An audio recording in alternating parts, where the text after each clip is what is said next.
예, 안녕하십니까. 알프스 곽동엽입니다.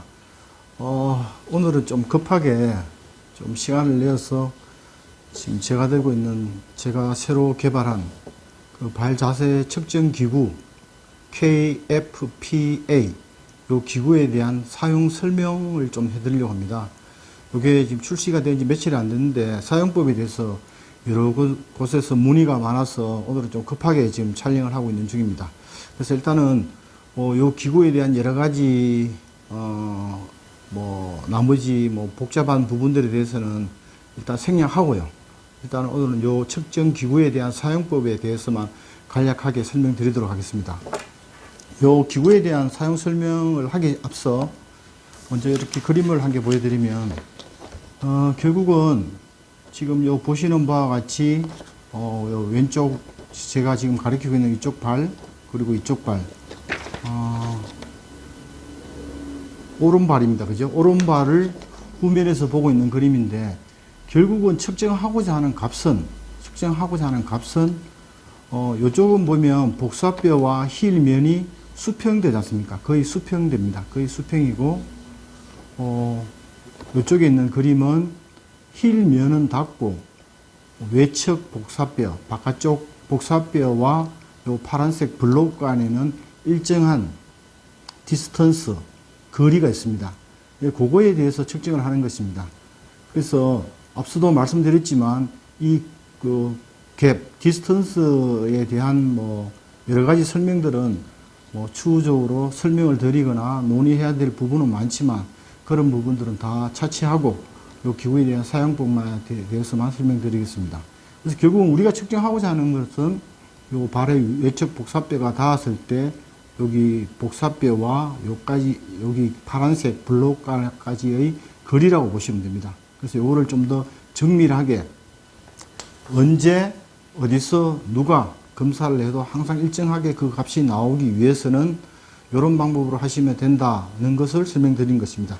첫 번째는 바닥면이 좀 딱딱하고 평평한 곳에 환자 또는 피검사자를 서게 합니다. 체중이 부하된 상태 서게 하고 피검사자 환자가 안전하고 튼튼한 책상과 같은 높은 위치에 서게 하게 되면 검사자는 좀 더 편리하게 검사를 시행할 수 있습니다. 바닥면에 완전히 하게 되면 환자는 편안하시겠지만 검사하시는 분이 이렇게 고개를 숙여야 되기 때문에 좀 불편한 점이 있습니다. 그래서 좀 바닥이 좀 튼튼하고 안전한 책상, 혹시나 그 위에 환자가 올라서다가 또 넘어지거나 그렇지 않게 좀 안전하고 좀 튼튼한 책상 위에 서게 하면 제일 좋고요. 그 다음은 피검사자로 하여금 제자리 걸음을 몇 번 하게 하고 최대한 몸에 힘을 빼고 충분히 몸 전체를 이완되게 편안하게 하는 게 좋습니다. 그래서 환자가 갖고 있는, 피검사자가 갖고 있는 고유한 자세가 그대로 나타날 수 있도록 편안하게 서게 합니다. 그리고 짧게는 방금 말씀드렸던 그 상태에서 10초, 길게는 20초 가량 편안하게 서게 하는 게 좋습니다. 그래야만이 몸이 좀 더 이완되면서 틀어진 몸이라든가 발 자세가 무너지거나 그런 온전한 상태로 검사를 시행할 수 있습니다.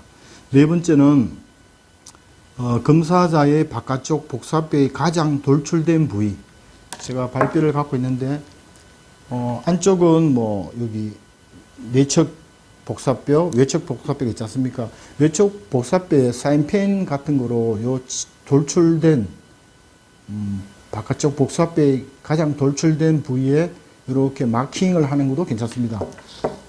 여기 그림으로 설명을 드리자면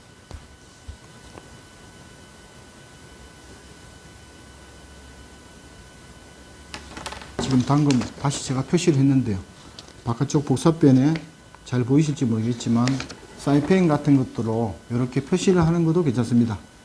그래야 좀 더 정확한 검사값을 얻어낼 수 있기 때문에 만일 시간적인 여유가 된다고 하시면 바깥쪽 복사뼈의 가장 돌출된 부위 최정점에다가 사인펜으로 표시를 하는 것도 괜찮습니다. 그렇게 하시고, 다섯 번째는 이제 기구를 갖고 그 발의 외측 복사뼈면에 되는 겁니다. 발이 이렇게 놓여져 있으면 안쪽은 아니고 발의 바깥쪽 면에다가 이 기구를 접촉시키는 겁니다. 접촉시키면 아마 총 3가지 경우가 발생할 겁니다. 복사뼈가 닿는 경우, 힐면이 닿는 경우, 그리고 바깥쪽 복사뼈와 힐이 동시에 닿는 경우, 거의 동시에 같이 닿는 경우, 3가지 중 1가지라고 보시면 됩니다. 가장 돌출된 부위, 바깥쪽 발의 면에서 복사뼈가 먼저 닿는 경우도 있고, 힐면이 먼저 닿는 경우도 있고, 그 다음에 2개, 돌출된 복사뼈와 힐면이 같이 닿는 경우, 총 3가지인데, 대부분은 해보시면 아시겠지만, 힐면이 먼저 닿고, 바깥쪽 복사뼈 면에 갭이 생길 겁니다. 그래서 그 갭을 읽어드리는 겁니다. 근데 경우에 따라서는 바깥쪽 복사뼈가 먼저 닿고 힐면에서 갭이 생기는 경우도 있습니다.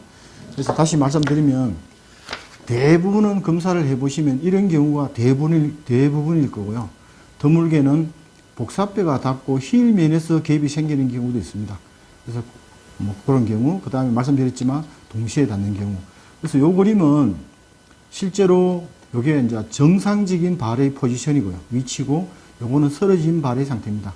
결국 우리가 인솔 또는 푸드스틱을 통해서 하고자 하는 것은 무엇인가 하면 바로 이 상태의 발을 가능하면 이 상태의 발에 가깝게 머물게 하는 겁니다. 그래서 실제로 이제 푸드스틱을 만들거나 인솔을 만들 때 가장 중요한 게 제가 뭐 여러 번 모든 강의에서 항상 강조하는 거지만 제일 중요한 것은 발 자세 검사, 풋 파스처 검사가 제일 중요합니다. 그로 인해서 결국은 어떤 발 보조기의 수정 각도, 흔히 모디피케이션 앵글이라는 걸 적용할 수 있습니다. 물론 그것은 연령에 따라서 달라집니다. 예를 들면 이 그림을 예를 들면 어떤 40대인 경우와 발 모양이 40대는 아니지만 예를 들면 3살 또는 4살 또는 7살일 때 수정 각도는 다 달라집니다. 그래서 결국은 푸드스틱 또는 인솔을 통해서 달라지는 수정 각도 값은 결국 발 자세와 그 다음에 연령, 그리고 나머지 엑스레이라든가 뭐 다리 길이 차이라든가 여러 가지 아니면 풋프레셔 검사라든가 이런 것들이 부가적으로 반영되어서 제작되어지는 것입니다. 그런데 뭐 엑스레이라든가 아니면 발 압력 검사라든가 다리 길이 차이라든가 골반의 회전이라든가 이런 것들은 지금 설명드리기는 다 좀 이렇게 어려운 것 같고요. 그래서 일단은 먼저 그런 것들도 분명히 반영되는데 제일 중요한 뭐 70%, 80%는 요거다라는 거를 좀 이해해 주시면 좋을 것 같습니다. 그 다음은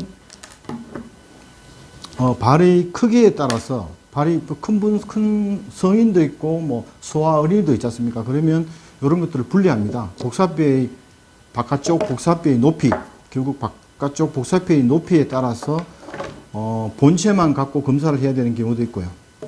여기에 블록을 한 개만 연결해서 검사를 해야 되는 경우, 그 다음에 2개 다 결합을 해야 되는 경우, 제가 잘 모르겠지만 아주 극히 드문 경우는 3개의 블록이 필요한 경우도 있을 겁니다. 저희들이 공급하는 거는 2개의 블록만 일단은 알고 계시면 되고, 또 하나는 뭔가 하면 이렇게 기본적으로 블록을 높이 조정하고 그 다음에 이 본체 부분에서 높이 조절이 됩니다. 미세하게. 아까 말씀드렸던 그 복사뼈의 최정점 위치를 찾기 위해서 이걸 위아래로 이렇게 미세하게 조정하고, 큰 조정은 블록으로 하시고 그렇게 시행하시면 됩니다. 고기만 이제 준비만 끝나면 저희들이 추천드리는 것은 가능하면 왼발부터 먼저 시행하는 것을 권유드립니다. 그래서 왼발을 먼저 복사뼈의 최정점 위치를 찾았다라고 하면 그 정점에다가 여기 수평바라고 하거든요. 이 수평바를 이렇게 이동해서 복사뼈의 최정점 위치, 아까 말씀드렸던 표시된 부위가 있다라면 표시된 부위에 딱 접촉을 시키게 되면 그게 디스턴스가 나옵니다. 그 거리가. 그래서 그 거리를 왼발을 먼저 하셨다라고 하면 왼발을 먼저 이렇게 보시면 되는데, 여기서 주의해야 될 점은 뭔가 하면 힐 면에는 아시는 바와 같이 펫패드 지방층이 있기 때문에 너무 펫패드 면을 강하게 접촉하셔도 안 되고, 경우에 따라서는 복사뼈 부위도 마찬가지입니다. 거의 닿을 듯 말 듯. 그래서 이 그림으로 다시 설명을 드리자면 요 힐면에 요 기구가 닿을 듯 말 듯, 너무 강하게 접촉시켜도 안 되고 너무 느슨하게 접촉해도 안 되고요. 육안으로 봤을 때 거의 닿을 듯 말 듯, 닿은 것 같기도 하고 안 닿은 것 같기도 하고, 그런 상태에서 측정하는 것이 가장 일정한 값을 얻어낼 수 있습니다. 그렇게 시행하시면 되고, 그래서 왼발을 먼저 검사를 하셨다라고 하면 이 기구를 들어서 거기에서 발생하는 그 숫자 값이 있습니다. 뭐 7, 8, 9 이렇게 나올 겁니다. 그래서 그런 것들을 기록하시면 됩니다. 그래서 보시는 바와 같이 이렇게 복사뼈 면 쪽에 갭이 생긴다라고 하면 P, 5, 6 이렇게 기록하시면 되고요. 반대로 복사뼈 면과 힐 면이 동시에 거의 닿는다라고 하면 N, 뉴트럴로 표시하시면 되고요. 여기 그림은 없지만 아주 드물게는 힐 면에서 갭이 생기는 경우도 있습니다. 힐 면에서 복사뼈는 닿고 힐 면에서 갭이 생기는 경우는 반대로 S라고 기록하시고 숫자를 기록하시면 됩니다. S, 2, 3, 4 이렇게 기록하시면 됩니다. 근데 이제 S 측정 값을 할 때는 반대로 이 기구의 블록을 위로 접촉을 시키는 게 좋습니다. 그리고 여기 수평바는 최아래로 내려갈 수 있도록, 여기 보면 본체는 이 수평바가 위아래로 움직이는데 발이 바깥쪽으로 약간 설어진 경우, 보통 수피니에이트드 된 발에서는 복사뼈가 먼저 접촉하고 힐 면의 어떤 디스턴스를 읽어야 되기 때문에 이 수평바가 가장 아래쪽으로 내려갈 수 있는 그런 어떤 상태에서 측정하는 게 좋습니다. 그렇게 하고 이 블록은 마찬가지로 이 위에 접촉을 시키는 겁니다. 그래서 발이 반대로 이렇게 수피니에이트드 된 발은 복사뼈는 접촉이 되고 힐 면의 어떤 그 갭 있지 않습니까? 힐 면의 갭을 측정하시면 됩니다. 그래서 마찬가지로 주의할 점은 복사뼈가 먼저 닿는 경우라고 하더라도 복사뼈를 너무 강하게 접촉시키지 말고 거의 닿을 듯 말 듯 그 상태에서 측정을 하시면 됩니다. 그리고 소아들 같은 경우는, 소아 어린이 같은 경우에는 복사뼈의 높이에 따라서 아예 블록 없이 요것만 갖고 측정해야 되는 경우도 있을 겁니다. 그때도 마찬가지입니다. 이걸 이렇게 할 수도 있고 반대로 이렇게 할 수도 있고 그렇게 움직여서 사용하시면 됩니다. 그리고 지금 뭐 급하게 지금 막 촬영한다고 조금 두서없이 조금 말씀드리는 부분도 있는데, 일단 기본적으로 이렇게 사용하시면 되고 좀 더 추가적인 아까 말씀드렸던 여러 가지 어떤 뭐 연령이든 아니면 다리 길이 차이든 아니면 골반의 회전이든 아니면 뭐 그런 부분들에 대해서는 또 추후 제가 빠른 시간 안에 시간을 내서 다시 한번 말씀드리도록 하겠습니다. 네, 오늘은 발사제 측정기구 KFPA의 올바른 사용법에 대해서 간략히 말씀드렸습니다. 이 본 영상을 보시고 궁금하시거나 이런 뭐 사항들이 있으시면 언제든지 편하게 저희들 회사 본사 또는 제 개인 휴대폰으로 연락 주시면 제가 성심성의껏 답변 드리겠습니다. 고맙습니다.